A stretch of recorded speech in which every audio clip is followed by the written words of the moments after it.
and welcome back to the Cover 3 podcast here on CBS Sports. That's Bud Elliott. That's Tom Fornelli. That's Danny Cannell. I'm Chip Patterson coming to you live at youtube.com/cover3 and everywhere you get your podcasts on demand. Thanks for hanging out. Smash that subscribe. Smash that like and come and join us in the chat, a.k.a. the Cover 3 tailgate, where questions already being asked, like what program? How about this? Danny, I love you're repping for nephew Ben Millbrooks, repping the Wolfpack right there, the ACC tournament champs, getting the victory against North Carolina. Of course, been a big part of their path as they took down the other 5 ACC teams with the national championship in their trophy case. How about that? Go Louisville, Syracuse, Virginia, Duke, North Carolina. I mean, you earn it that way. But right now, we're about to play out the bracket later on in the show as if who would win it if it was football. But just general state of the program, what school do you think has the best chance to do what Florida did in 2006 and win both a national championship and football and men's basketball in the same academic year? Again, we're going to play out the bracket for like this year later, but just in general, big picture, Danny, who would you go with? Winning both. Texas, maybe. Trying to think. I mean, Michigan's basketball program is a little bit of dumpster fire right now. Same with Georgia. So, like, you're going with the top tier of who could, my mind is obviously going to gravitate towards football. Let's say Texas, maybe. Oregon just won the Pac-12 tournament. I guess in theory they could do something. Tennessee, can't be totally counted out. I guess they're no. I think Tennessee's the answer. Oh, it is. Okay, all right. I think Tennessee, though further from the top than Texas, is closer to the top in men's basketball and still in a somewhat close vicinity in terms of the football. I mean, you're still looking at a program top half of the SEC. Texas. We'll see. They're 7 seed in the tournament this year. Rodney Terry, of course, coming off an Elite 8 run last year. But I think Tennessee's the answer. Tom, where would you go? First of all, please refer to me as Big Ten champion, Tom Pinelli, not just Tom. I think Tennessee's a good bet. I would say not this year, but just ceiling-wise and where their program is currently in basketball and where their football program has shown an ability to get to at times, Auburn is a good bet, I think, as a team that could do it. Not somebody not somebody I think is going to do it, next year, because I don't think Auburn football is winning the national title, but they have won national titles. They've gotten, they've competed for it, and their basketball team is really good. Yosef in the chat just chimed in Alabama. I would lean Bama. Yeah. I think we're already just forgetting the fact that they, competed for national championships. Right. Just so, that is a team that's had a top 3 seed in the NCAA tournament now each of the last 3 years and won a national championship as recently as 2020, competed in the college football playoff just last season. Dadgummit. I think Alabama's the right answer. Yeah. Oates just got another extension. Didn't he get another extension? And then immediately lost 10 minutes later. At least he didn't get fired and then win the conference tournament. Yeah, who did Alabama lose to? They were upset. Florida. I know that. Florida. There we go. Yeah, Florida hung 100 on them in, I think, the semifinals before the Gators ended up losing to Auburn.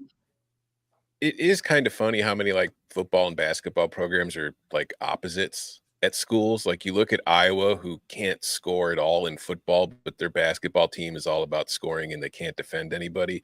And Alabama's kind of the same way. If you think historically, what Saban's dynasty teams were, you go to their basketball team and they're trying to score 100 on you because if they don't, they might lose. It's just funny to me. The priorities also sometimes show up along the way. Hey, look, your interim coach just ran off a couple big wins. Let's just give him the job. No big deal, because we're all concerned about making sure Quinshon Judkins gets the bag, making sure that the Buckeyes are competing for the national championship. A little bit of an uninspiring coaching search there for a top job. But, hey, whatever. You do whatever makes you feel good, Buckeyes. He's like, I just got here. What am I? I got to do a coaching search already. Screw that. The he's doing okay. Just hire him. Yeah. and Nebraska's playing Texas A&M, the Trev Alberts Bowl in the tournament. Both women's and men. Did you see that women's first and round? men's, Both are identical. I mean, the deep conspiracy theory, TV ratings wise, are all over this one. Oh, all right. And Well, why would Trev? Why would he delete the tweet? I don't know. Because it it was was pretty he harmless. put it back up. He put it back up, didn't he? Oh, he I thought did. it had a typo. Yeah, I saw that he put it back up. Okay, good for him. For he did. Yeah, there was a random something at the end of it that didn't make sense.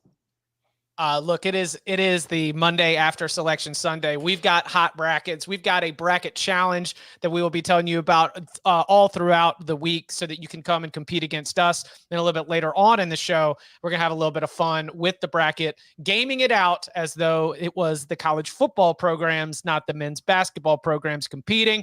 But let's turn our attention back to our expertise. Check out the Eye on College Basketball podcast, our friends there, for coverage all throughout the NCAA tournament. So, news but no news. It's my favorite kind of college football updates. As you know, Thursday we get wind that we're going to have everybody okaying a new playoff format. It's what we've been discussing. It's what we've been debating. Then the news comes on Friday, and all we get is a memo of understanding.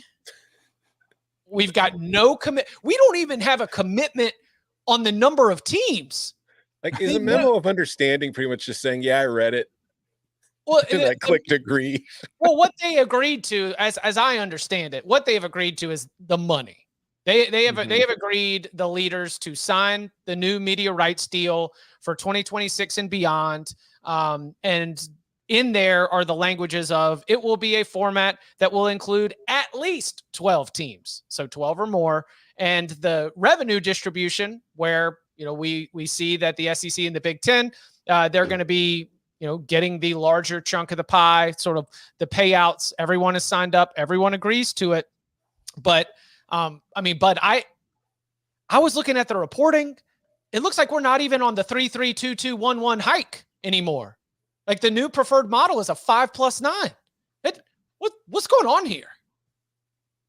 Honestly, I don't hate the 5+9. It's just let's get the 9 best teams that don't win their conference and get them in there. I think it creates higher quality games. If you're the SEC and the Big Ten and you already get these other leagues to agree to your revenue split that you want, then you got to be pretty confident you can earn your extra shares by winning your way in, right? So this is probably the best of both worlds for those leagues. And I do think that some of the uncertainty about this is related to the timeline on which Florida State and Clemson and those teams plan to leave the ACC.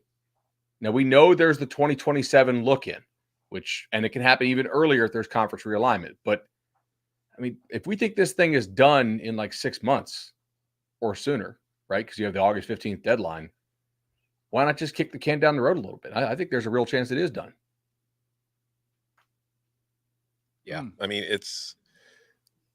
that's primary. Like, you can go with the auto bids of the 3-3-2-2-1-1 hike, but again, like Bo was just saying, in a few months from now or a year from now, whenever the hell it happens, you're going to have to redo the auto bids again, because one of those conferences might not exist, or if it does exist, it's going to be a very different looking version of that conference. It's going to be like the Pac-2 right now.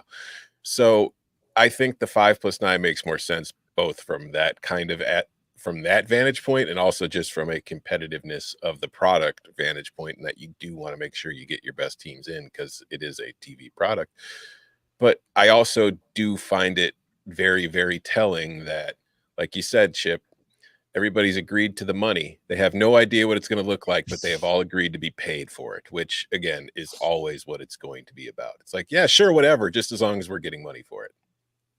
That's what it's always been about. That's what we've been saying on here since day one when we started having this conversation, was don't be distracted by the amount of AQs, the numbers. It's, it was always about the revenue split, and no surprise, Big Ten, SEC come up big. ACC getting a little bit more in the Big 12. That was at least a little bit of a feather in Jim Phillips' cap. Hey, at least we're not them.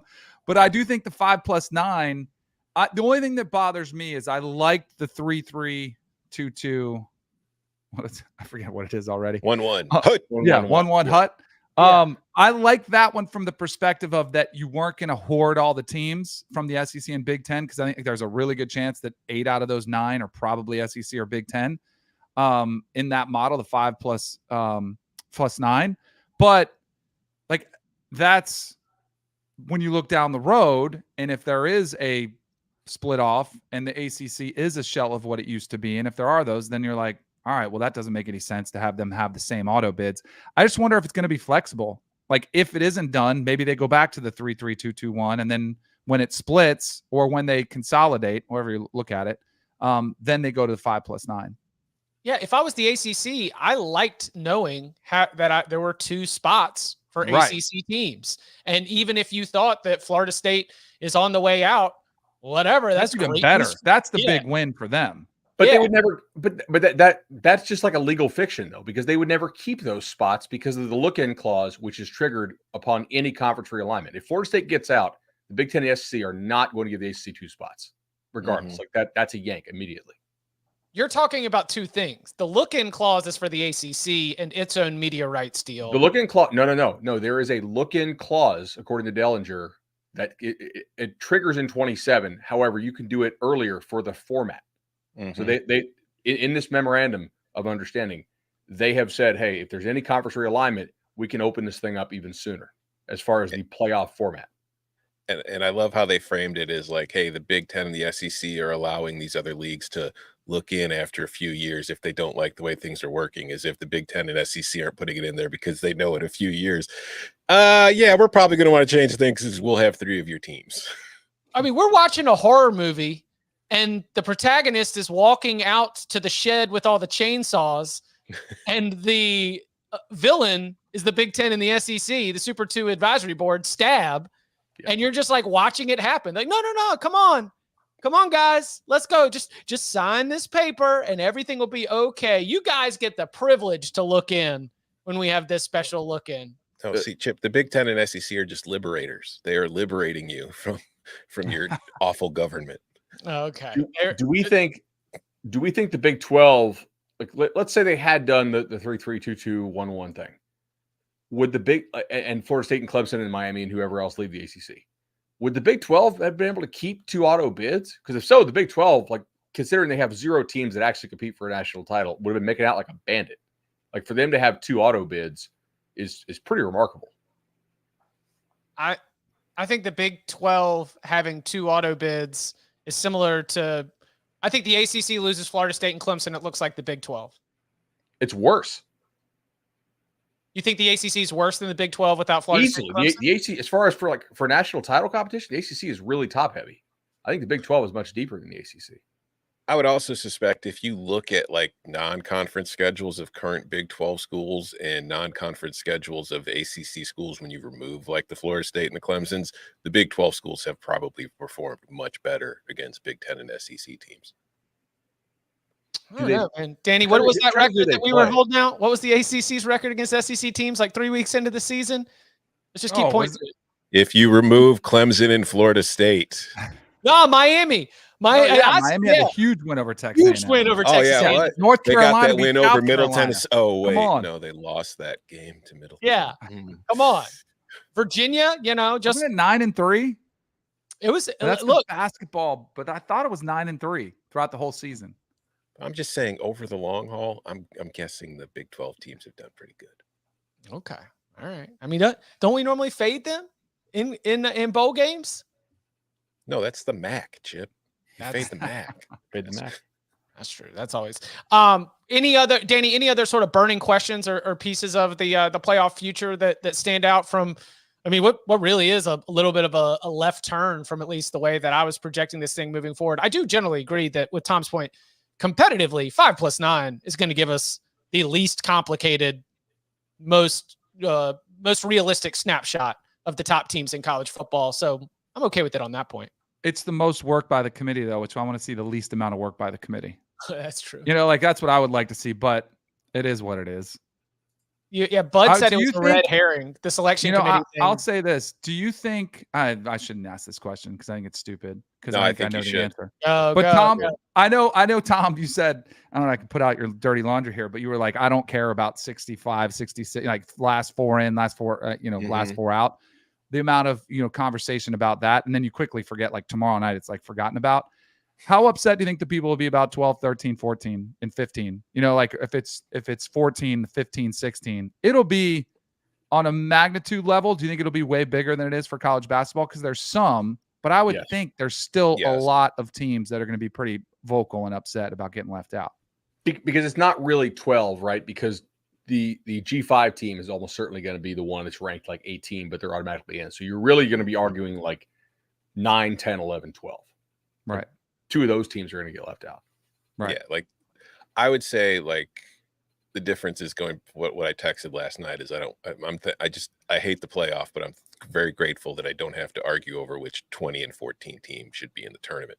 But like that's going to be the situation. Like in college basketball right now, it's like, oh, St. John's is 25th in Ken Palm, and it's not in the tournament because they only beat one tournament team all year. Whereas it's like I don't really feel bad about St. John's for losing 14 games. Now, when the debate comes between a 9-3 SEC team and a 9-3 Big Ten team, again, I don't exactly care about 3-loss teams being in a playoff, but I feel like that is going to be a more, an argument with firmer ground to stand on. And also, I just think a very much louder microphone, because I think that college football, the postseason, is very larger than basketball.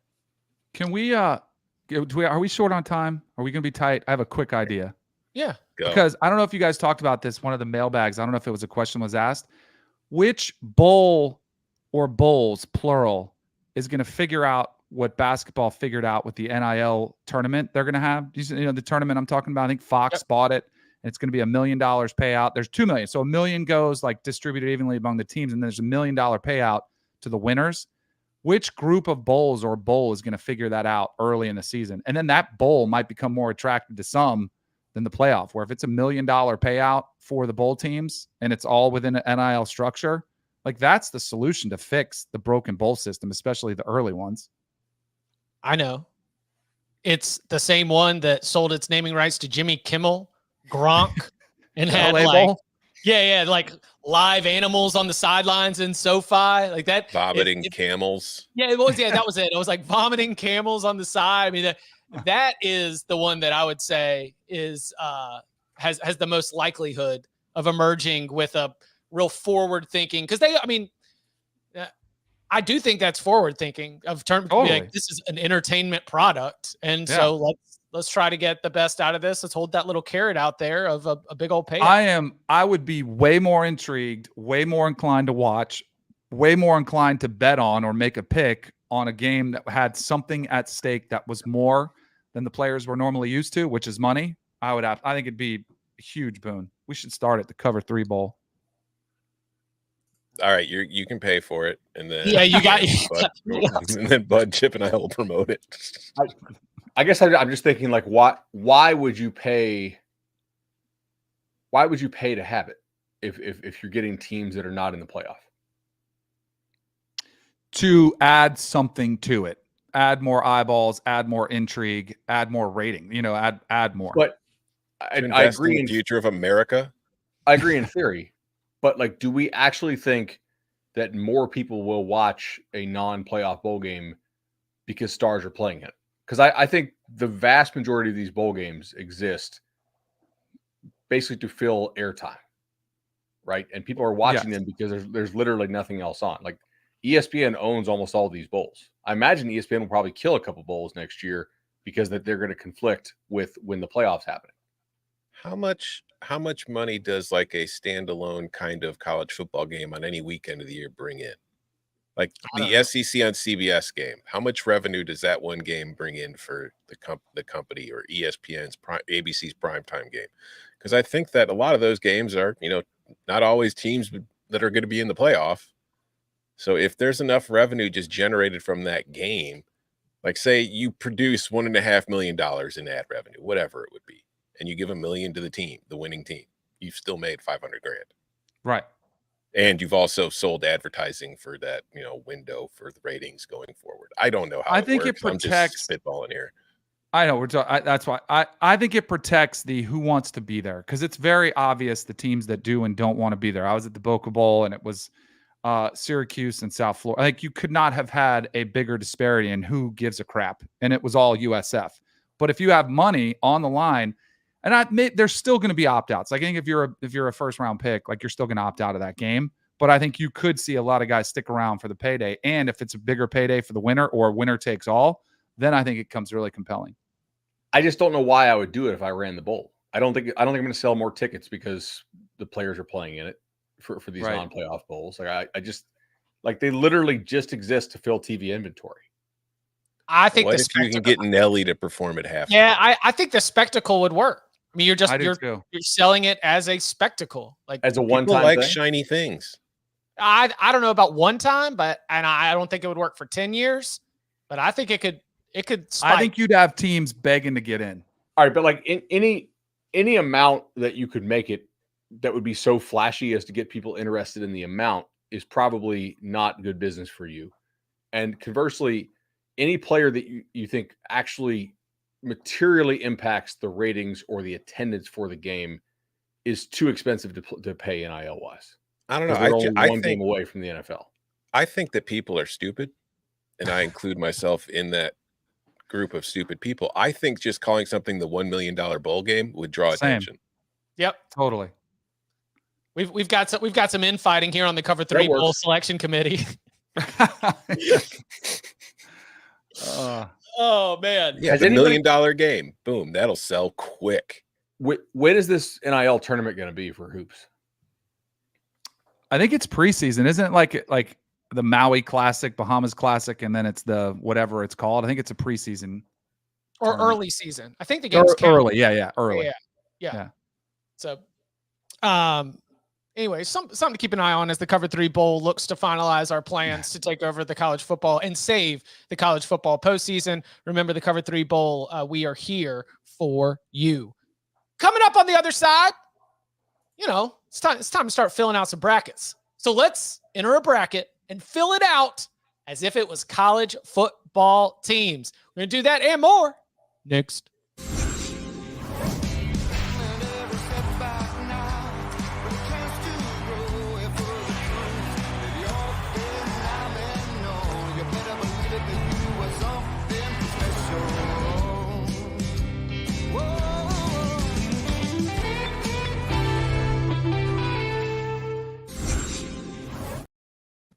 It's bracket time, so get yours in now with the CBS Sports app.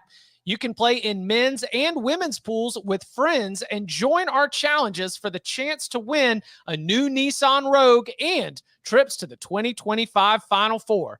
Get the CBS Sports app or visit cbssports.com/cover3 to start filling out your brackets. No purchase necessary. See terms and rules for details. Come compete against us in the CBS Sports app or visit cbssports.com/cover3. Again, cbssports.com/cover3 directs you right to our bracket group.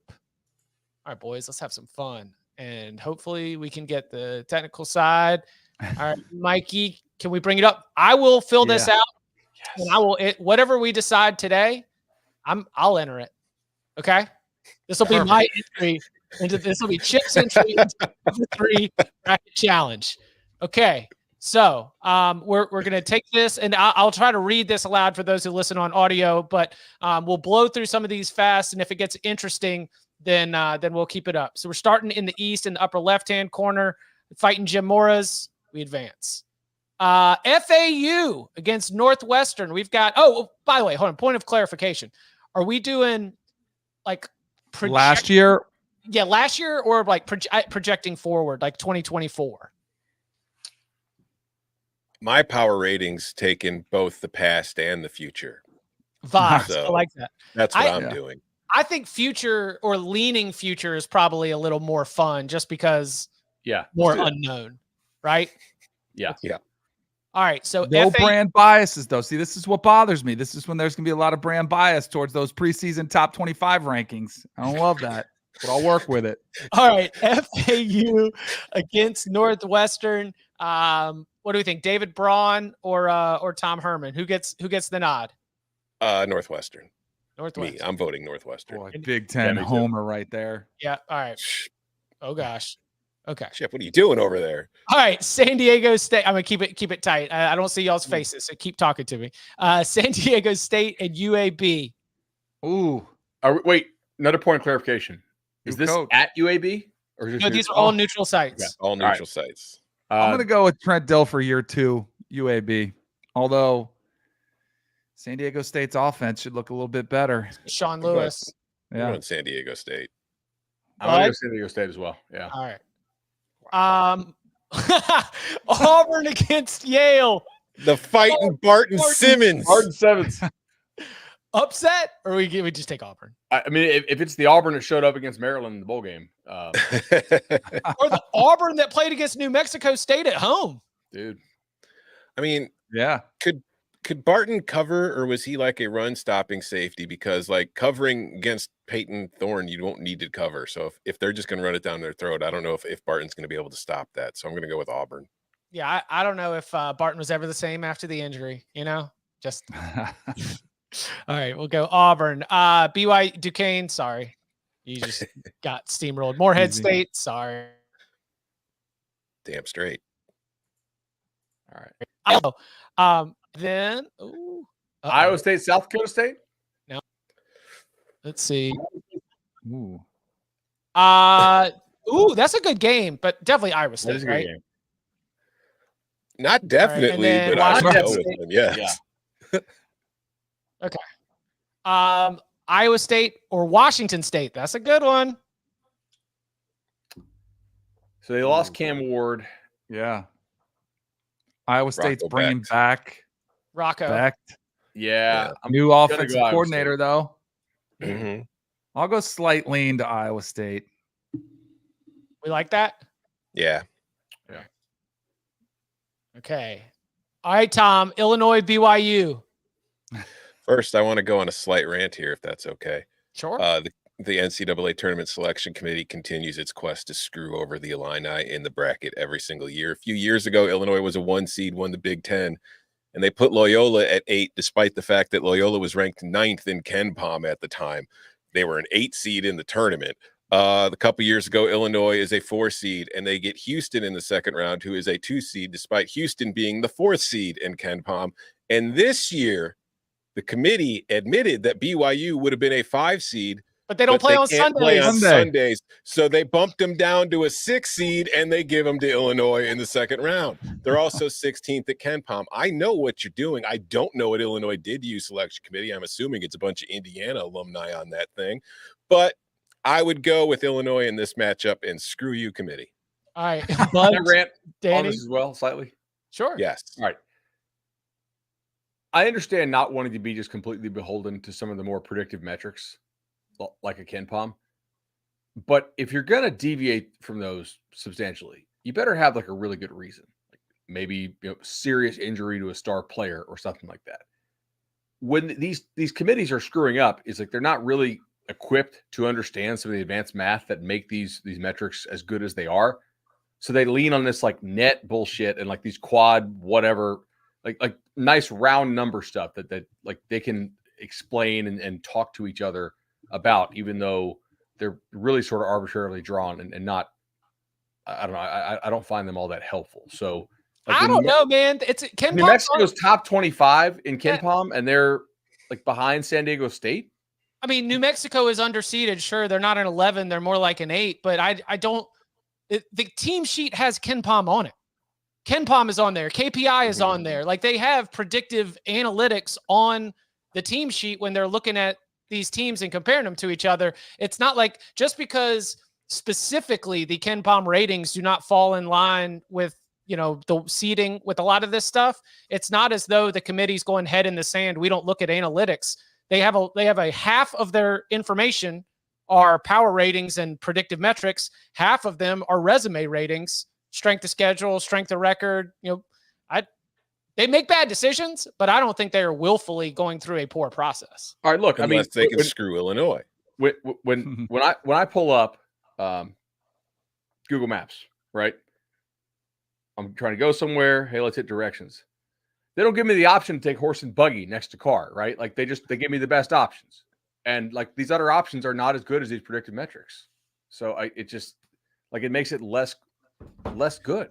Yeah, but it's the same thing with the college football playoff. If you're just going to go off power ratings, you don't need to play the games. It's got to be a blend of the two. So I do agree with you in that. I think that they is that the analogy though? Like you don't need to play the games, or is it like you don't need the committee? No, I think you need the committee for this because I do think that you have to reward teams for playing a more difficult schedule and maybe losing some games, even though, like, again, New Mexico's higher rated in Ken Palm, but according to a lot of the metrics, the Mountain West just isn't as good of a league as other leagues. So I don't know. Like St. John's I talked about St. John's earlier. They're 25th in Ken Palm, which is a great predictive metric. It doesn't change the fact they lost 14 times. Yeah, and that they only beat, what was it, like their quality win was Creighton. That's it. They lost to Michigan, which was doo-doo. It's like they lost a couple of non-con games that could have boosted their resume. So it's just it's really hard to pound the table for your team saying they should be in when just a few weeks ago you were saying they were unathletic, couldn't move, couldn't do anything. He tore apart his whole roster, and now you want to say they're one of the best teams in the country. Get out of here. All right, BYU or Illinois? Danny. Illinois. Yeah. All right. Northwestern takes down UConn. Yeah. Yes. Jesus. Oh, what's the total on that game? 32.5. 29. San Diego State, Auburn, the other end. The total here is going to be 64. Where are we going? Sean Lewis is there now. Yeah, that's what I'm saying. 64. It's the other end. Like Hugh Freeze against Sean Lewis. Like we'll go from a rock fight to a track meet. They're going to score. Really? I still think it's Auburn. It has to. Auburn's favored, but do they win? I mean, keep coming to like, they're definitely favored. Like they were favored by 28 against New Mexico State. All right. I think you have to go Auburn. All right. And then Auburn over Northwestern. Yeah. Yeah. Really? Yeah. Good. All right. And then Illinois, Iowa State. What a game. What a SEC homers on here. Nathan Scheelhaus calling Illinois, telling us all of Iowa State's plays now that he's no longer there, gives the Illini a slight advantage, and they pull off a squeaker with a last-second field goal. I'm going Illinois. Illinois? Danny? I'll go with it. Let's go. Bunch of Illini homers on this show. Jeez. All right. And then finally in the East Regional Final, Auburn, Illinois. Auburn? Yeah. See, this is that like Auburn could speaking of all this Ken Palm talk, the 4th rated team in Ken Palm, they could also get it done in football. All right. Mac Brown, does he slip up against Howard? We're now down in the West region. Howard, Cam Newton's little brother again. Just stinks. Michigan State over Mississippi State? I don't know. I do want to give a shout out to Jessica Ping, who is a golfer on the Epson Tour, which is like the #2 tour. She stays at our house every year. And yesterday she got the first professional win. So she won. Hell she won the Iowa Classic, brought home a huge like the big like check for the boys, which was really Happy cool. Gilmore check. Oh, dude, it's awesome, man. They are loving it. So congrats, Jessica. She went to Mississippi State. So cool. I was like, how big of an adjustment was Starkville from Seoul, Korea? She's like, pretty big, actually. Yeah. That was. Okay, so Mississippi State, Jeff Lebby, year 1 over our year 1. It's a coin flip. Okay. I'm tempted to go with Michigan State. Yeah. Okay. I'm just a little bit. I don't know what Grand Canyon. But St. Mary's against Grand Canyon. Does St. Mary's have a football team? Do either of them have a football team? I do not know if either one of them do, but I feel like Grand Canyon could field one quickly if they needed to. Yeah, they just borrow Liberty's players. Yeah, Bam again, the cakewalk bracket. Man, I'll tell you what. All right, what about North Carolina, Michigan State? I'm going North Carolina. Max Johnson. Wow. I think North Carolina next year could be. Yeah. I think Michigan State is favored over them if on a neutral. I think so too. Mm. I'm gonna go Sparty. And then in the Nick Saban Bowl, it's Kalen DeBoer against Jonathan Smith, Alabama and Michigan. Roll Tide? Yeah. Yeah, we've seen this in a playoff game before. St. All right. Mary's does have a team, according to the chat. Connor Cook can get it They're done. losing either way. It doesn't matter. This one's kind of awesome. Dabo against Bronco. Clemson, New Mexico. Yeah. Who wins? New Mexico lost a couple decent offensive linemen to the portal, so I think one to Illinois. Yeah, and one to San Diego or to Arizona State. So Offensive line questions not ideal when playing Clemson. yeah, agreed. I'm going to say Baylor over Colgate. Shout out to the Patriot League, but I think Bears should be able to handle that. Dayton, I mean Nevada may be near the bottom of FBS, but I think I'd still take them over Dayton. We like that. I would. Yeah. Brennan gets a nice little favorable draw. All right, Clemson, Baylor. Clemson. Easy. Yeah, I think Clemson. Clemson, Arizona. Clemson. Clemson. All right, Clemson, Bama. Wow, I haven't seen that before. Right. I mean, look, Dabo's got Alabama's number, so I'm going Dabo. Let's go. All right. ACC boys ride together. This Clemson is squeaks by, but spring portal. Because like we know My- Clemson. my won't do vote's damn for thing in the Bama. portal. Okay. Don't come after me. I voted for Bama. All right. So we've got Auburn and Clemson in one national semifinal. Oh man, I cannot wait to win this bracket challenge. Okay. Houston takes down the Longwoods. Good start. Billy Fritz's first NCAA tournament. Nebraska against Texas A&M. Oof. A&M. Mike Elko. I'll go A&M. Matt Rule, A&M. Okay. Those are two fan bases James that Madison. have a whole lot in common. Wisconsin, James Madison. I think Ooh. given what JMU lost, I'm going to take Wisconsin here. It would have been a good game this year. This year, if we were just saying 2023 teams, then I would be more tempted to take the Dukes. I like looking ahead because it's more fun here. I think that I'm Wisconsin too. Same. Okay. Duke. Houston, Texas A&M. A&M. A&M. All right. Wisconsin, Duke. Wisconsin. Boy. Again, this is one last year, next year. Mhm. Yeah, if it was Riley Leonard, Mike Elko, but instead we're talking Malik Murphy. All right, Wisconsin runs into Texas A&M in the Sweet 16. Mm. What do we think?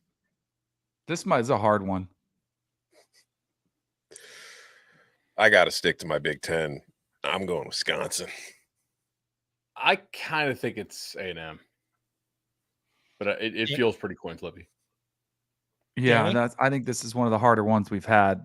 I'll go Texas A&M. SEC homers. Who's getting it? Tyler Van Dyke, TBD? Yeah. Ooh, It's not Tearing Texas. the Aggie secondary apart. Yeah, Mhm. I was fun. Texas Tech against NC State. We have seen this game. Good Let's go matchup. Pack. What do we think? Great matchup. Feels kind of coin flippy. Pack? Yeah, Pack. I vote Pack. I Is this trust the is this Pack an more. early season non-conference game? Because as much as I love Dave Doran, his teams seem to get better as the year goes on. I don't. But all right, Pack. He's got them ready for this. Go. That second round matchup's going to be good, though. Woo, yeah. All right. The Devin Leary Bowl once Kentucky gets moved on over. NC State and Kentucky. Does Dave Doran have to apologize the basketball school comment? I mean, they actually He should. right. Yeah. How about that Forgot center? about that. Oh, DJ Burns. All right. So, Dude, that was do cool. you think he could convert into Yes. a tackle? Yes, Would Chip you and put I him were at having tackle? this conversation. Yeah. I I was love having it. this exact conversation with Chip the other day. I think he could. I mean, his body makeup, he's like 6'8", 275. He's got great feet. He's got great athleticism. I think he's exactly what you're what you're looking for. How old is he? Like, is he like a 24, 25-year-old guy? I think he Close. is a fifth, I think he is a fifth. Like, he's an older, basketball I think he's player. on his third school. He was with Tennessee for a little bit. Then he went somewhere else. Then he's been at NC State. That makes it a little bit less likely, obviously. But yeah, like Illinois has a guy like that too, in Dane Danger, who's like 6'9". It's like 280, but he's got really long arms and great feet. And I'm like, man, I wish they could get him at left tackle. dude. All right, State and Kentucky. This is a really good matchup. Mm-hmm. Grayson McCall. Do you KC trust either quarterback they took in the portal? Do I trust NC State's quarterbacks or Kentucky's? Either one. We haven't seen anything from Vandegrift. Yeah. We've at least seen Grayson McCall at a really high level when he's been in a great system. That was in 2021, though. He hasn't finished the season healthy in 2 years. No. I get that, but he was not bad last season before he got hurt. That's true. It was a different offense. It was not the best, passer rating we've ever seen, but it was good. And I think that's fine. I mean, that's an upgrade from where NC State's been quarterback-wise. So, yeah, I trust Grayson McCall. I have NC State as like a half point better. Let's do it. Let's go, Pack. All right. Oh, here we go. This gets interesting. Pack. So who's Boise winning the State's play-in playing game? Colorado. Colorado for the vibes. I think for this, we just have. Oh, Yeah. Dion. Yes. Dion in the tournament. So Dion comes in and takes down Billy Napier. Yeah. Mm-hmm. Do you believe? Yeah. Western Kentucky. Let's go. Down goes We got number a 15 2. over 2. Florida or Colorado? All right. Come on, computer. We already got him advanced, I think, don't we? Yeah, no, get Florida the hell out of the paint. No, we're saying Colorado. Yeah. Yeah, Colorado. We have Colorado. All right.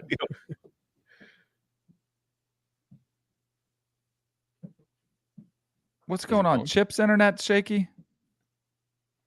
Either that or I he's don't know. napping. It's brilliant. I think his internet's been a little sputtery. I think Chip's he's in a nap. That or he's asleep from our conversation. we really need back. to screen grab that and put it on. Monday morning in March. I mean, did y'all see the little wheels start spinning? No. No, but I didn't see this that. is what I'm we gonna saw, just Chip. advance- Hey, guys, he wasn't sleeping. He was just resting Okay. his eyes. All right, NC State. No, I went spinny wheel over here. I think that we're asking a lot out of our software. Let's see if we can get this thing home, land the plane. NC State, Colorado. NC State. Yeah. Physicality up front. No, he's gone again. All right. A&M or NC State? A&M. Ooh. They played in the 45 what bowl was that? Didn't they just play in like the Mayo Bowl or the Russell Athletic Bowl a couple years ago? Who won that Oh, game? now we're going off a couple years ago games? Come on. I'm just saying.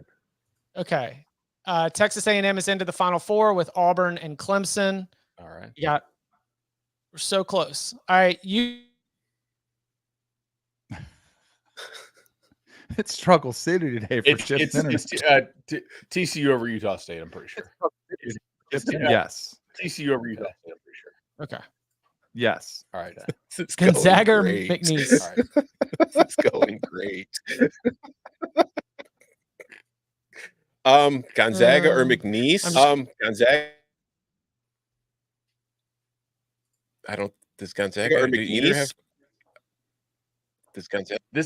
This is off the rails. Oh my God. We got Danny taking phone calls live on the air. So the only reason, all right, so now the only reason I took that call is because I have a 16-year-old who's only been driving for 2 weeks. She took my car to drop off the other one and she called. So I was like, is this an emergency? Is this a call I don't want to get? And it was something stupid like, what are we eating for lunch? So sorry about that. Dad, how do I start the car? All right, TCU over Utah State. Yep. All right. Good. Do you also have? All right, Tennessee or Texas? Texas. Oh, Ooh, Texas. Easy. yeah, Easy. Okay. I guess. South Easy? Carolina or Alright. Oregon? Yeah, Oregon. That one is Oregon. all right. Oregon, Texas. Texas. Texas? Yeah, I mean, Oregon's had trouble getting over that Washington hump. We got to see it to believe it. So Yeah. Texas. Texas also struggled with the Washington hump, by the way. Mm-hmm. All right. That's what they Purdue, both have in common. TCU or That's what makes it Kansas? hard. Kansas. I think Kansas. All right. Kansas, Texas? Texas. Yeah, I guess we got it. Gosh, All right. please, we're so close. Oh my gosh, we're so close. Please work. See, all right. Note to Bro. self. Chip, make All your right. own bracket next year. So we have a we have a Texas A&M, Texas. We have a semi in the Final Four. Yes. Yes. That's what we want. Yes. Go. All right. And Who then are we Clemson, going Auburn. with? Texas or Texas A&M? And they say Clemson is just Auburn with a lake. So like, I mean, this is all kinds of just familiarity. I've never heard that one before. You never heard that? Yeah, Yeah. I mean, the chat's heard. Okay, Chip's heard it. All right. All right, Texas over Texas A&M, Yes. Yes. and then who wins Auburn, Clemson? Clemson. Clemson. Is that the worst dressed final among all fans? Like two battling shades of orange in whatever city. Where's in Phoenix? Yeah. Our Pantone All the is guys better in than Suns yours. gear too. Like the entire city of Phoenix is gonna be orange. Texas wins the whole thing. Yeah, Texas over Clemson. All right, and Texas wins the whole thing. What's our over under? 61. 63. I can get on board with that. Yeah. 62 and a half. Danny's looking for an edge. Gotta have the hook. Submit. Mhm. All right, right. so our final four is Auburn, Clemson, Texas A&M, and Texas. Our tiebreaker final score is 6. Close that tab. Exactly. Yeah, Chip. I like whoever said close the illegal torrents. Uncheck the present thing or whatever. I guess Mike, you're saying. Let me ask you guys a question. If you had other stuff going on this weekend and you only had like one half of one day to watch, like what's the can't miss? Let's call it like 6-hour window of like Thursday or Friday. I know what mine has to include 940 CBS because it's NC State. 9:40. Okay. That's killing me. I was considering going to the game in Pittsburgh. No chance I'm going to watch 940. 9:40. Let me look What are we here. doing? Yeah, that's late. So Especially for an East Coast game. Why don't they put some of the West Coast games out there? is it the East region that has all like Oh, yeah. All- The Gladiators. yeah? Mm-hmm. I would look wherever those East games are going to be whenever they're going to be popping up. Okay. All right. Whew. We still got to hit Think- another break. I think Thursday night is low key booty. Yeah, Yeah, I'd say Thursday morning or Friday early. Yeah. Or Saturday and Sunday, watch CBS Sports HQ. Catch your boy in studio all day with all the analysis that you need. Let's go. Are you Lauderdale? I'm going to be in Stamford, Connecticut. Okay. Yeah, always wonderful. We have two studios for that sounds CBS cold. Sports Digital, and it's March, and your options are Fort Lauderdale or Stamford, Connecticut. Spring break in Stanford. It's Let's- like Yeah, but it cross will be the stuck travel inside all secretary day off anyway. my Christmas card list. All right. Coming up on the other side, a look at Tennessee's quarterback room with a question from a listener and more. Next. bracket season is here. Join the madness by playing the official bracket game of the NCAA. Get the CBS Sports app and be part of the madness. Back here on the Cover 3 podcast. I'm thank you for your patience on that one. I think I was just really asking a lot from our software to manage, that comprehensive exercise. I look forward to winning. All right, this question is a leftover one from the big old bag of mail, and it comes from TN Vols 615. Tennessee is going for the second straight year. Tennessee for the second straight year is going into the 2024 season with only 2 scholarship quarterbacks. Will this become a trend? Nico is the unquestioned guy and could be a dark horse Heisman candidate. The company line is no one wants to transfer in for a backup role. Seems insanely risky to me. Yeah, so he's wondering. Okay, a couple things. One, I don't know who Tennessee's non-scholarship, their walk-on quarterback is, but some of the moneyed schools are able to slip in a guy who's slightly less than scholarship caliber and throw him some NIL, especially if it's an in-state tuition type dude, to where you're not having to use your one of your 85 on a guy who is never going to be in the plans to play, and so they're basically buying an emergency option with a walk-on spot that they kind of NIL. We'll see if that's the case of what Tennessee will do. I mean, when you have a guy, it's very clear Nico's the next man up. I do think that makes it harder to bring somebody in, because how do you strike that balance between a guy who thinks is actually good enough to play for you, believes he can beat Nico out, which means he may have some delusional problems, and actually will sign up to come likely be a backup. You may need to go the Clemson route where you find somebody who's okay, I don't have NFL juice to my skill set, but I would like to learn how to become a coach and that play, coach on the field type player. Obviously not every team can do it, but I do think if you look for a guy from a smaller league who has starting experience, but doesn't really have an NFL future, and you just say, hey, we'll give you however many dollars to just come and be a scholarship or backup quarterback for us for a year. I mean, Illinois did it with John Paddock last year. Paddock would have been a starter at Ball State. They convinced him to come on the team as a walk-on, and then when he came in, he threw for 500 freaking yards in a game. It's it's not impossible to find these guys. I think you just kind of have to pony up the dough to get one. It's a way to sign more than 85 scholarship guys in some cases.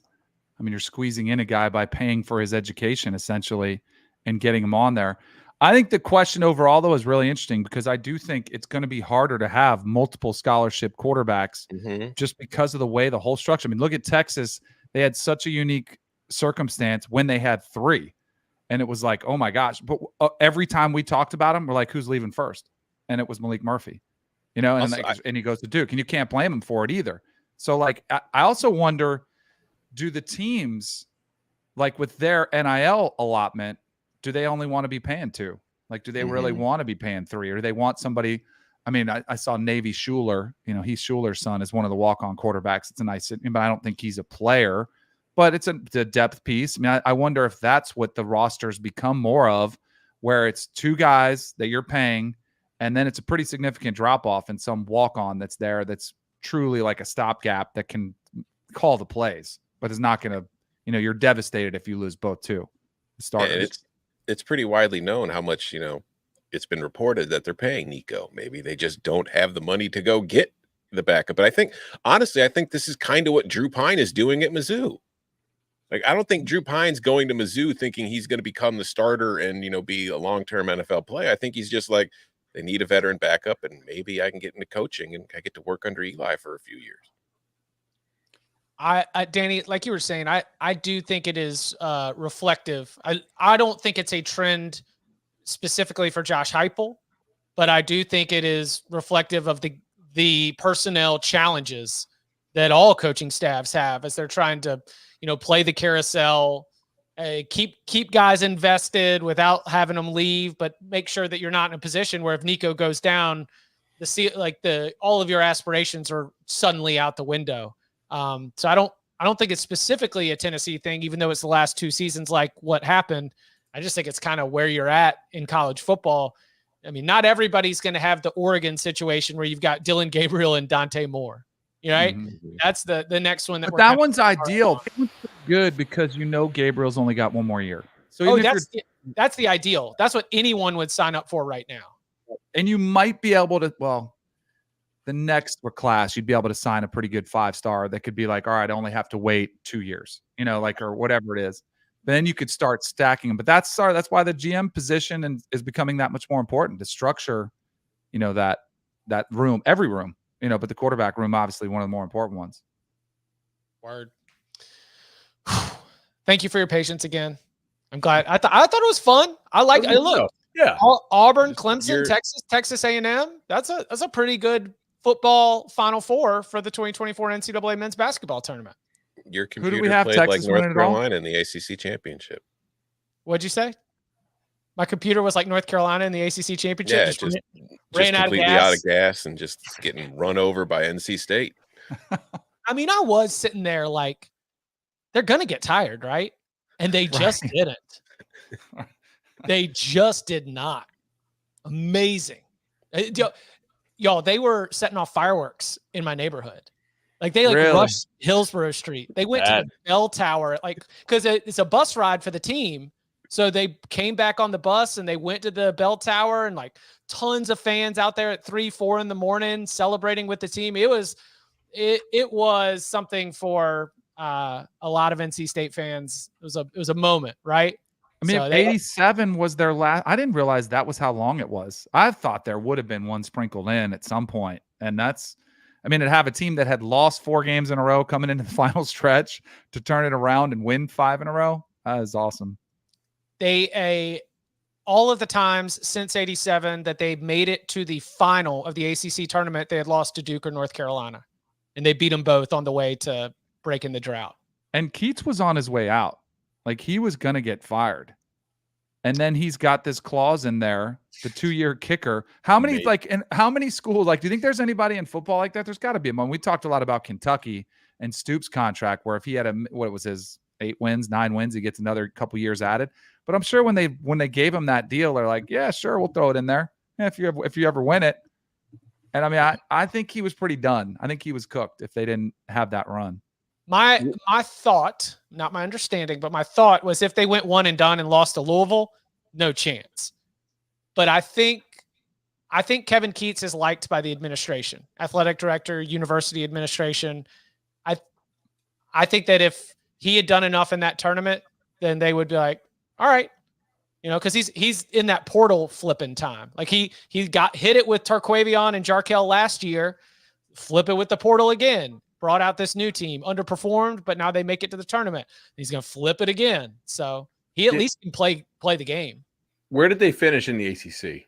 10th. Yeah. See, I wonder if in future contracts, schools won't give themselves a little more leverage by saying like, hey, 2-year kicker if you win the ACC and finish in the top half of the regular season. Right? Like that way, like, do you want to give a guy a 2-year extension based on a 5-game sample? Well, when you haven't won a title since 1987. Yes, you do, I guess. That's why you're like, yeah, sure. Absolutely. That team is fun to watch. And yet, like, dude, I watched some North Carolina this year. I feel like the guys that normally like score for them just weren't scoring. Oh, they had good looks. They were missing them. Yeah. So I'm like not that worried about Carolina. It was a very chippy game. I like good that. rivalry. Good rivalry game. All right. We will be back on Wednesday. Andrew Ivins? Yeah. Right? Yeah, we'll be taking a look at the recruiting scene, some of the movers and the shakers, what the trends are looking like early in the 2025 cycle. Always love checking in with our friend Andrew Ivins from 24/7 Sports. So come and hang out for that 11 a.m. on Wednesday. And you can follow him on Twitter at BudElliott3. You can follow him at Tom Fernelli. You can follow him at Danny Cannell. You can follow me at Chip_Patterson. Gentlemen, thank you very much. Thank you. See ya.